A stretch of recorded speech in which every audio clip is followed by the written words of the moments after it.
بہت زمانہ پہلے دنیا کے کنارے پر ایک ایسا جنگل تھا جہاں درختوں کے پتے چاندنی میں چمکتے تھے اور ہوائیں نغمے گنگنا۔ اس جنگل کے بیچوں بیچ ایک پرانا ٹوٹا ہوا محل کھڑا تھا۔ لوگ کہتے تھے کہ وہاں ایک شہزادہ رہتا تھا جو کبھی دن کے اجالی میں نظر نہیں آتا تھا، صرف رات کی چاندنی میں اس کا دیدار ہوتا۔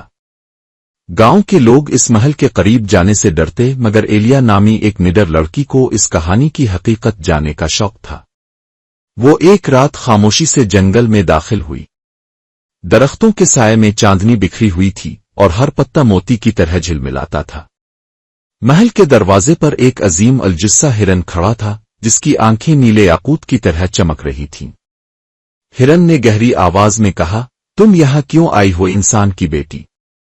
ایلیا نے ہمت سے جواب دیا، میں اس شہزادے کو دیکھنے آئی ہوں جس کے بارے میں سب کہانیاں سناتے ہیں۔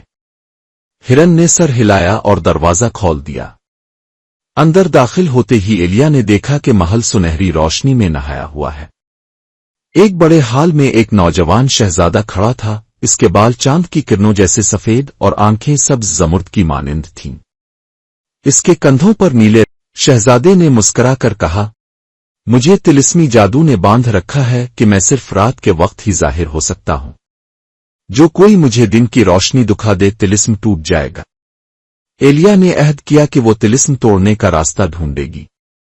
وہ گاؤں واپس گئی اور ایک جادوگرنی کو تلاش کیا۔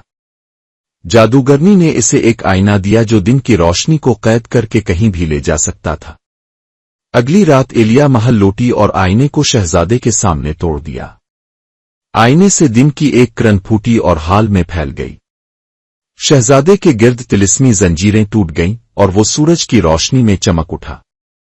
اسی لمحے جنگل کی چمک اور بھی بڑھ گئی، پرندے گانے لگے اور محل زندگی سے بھر گیا۔ شہزادہ اور ایلیا نے مل کر جنگل کو انسانوں اور جادوئی مخلوقات کے لیے ایک پناہ گاہ بنا دیا۔ کہتے ہیں آج بھی رات کے وقت اگر آپ اس جنگل سے گزری تو درختوں پر ستاروں جیسی روشنی چمکتی ہے، اور شہزادہ اور ایلیا آپ کو مسکرا کر خوش آمدید کہتے ہیں۔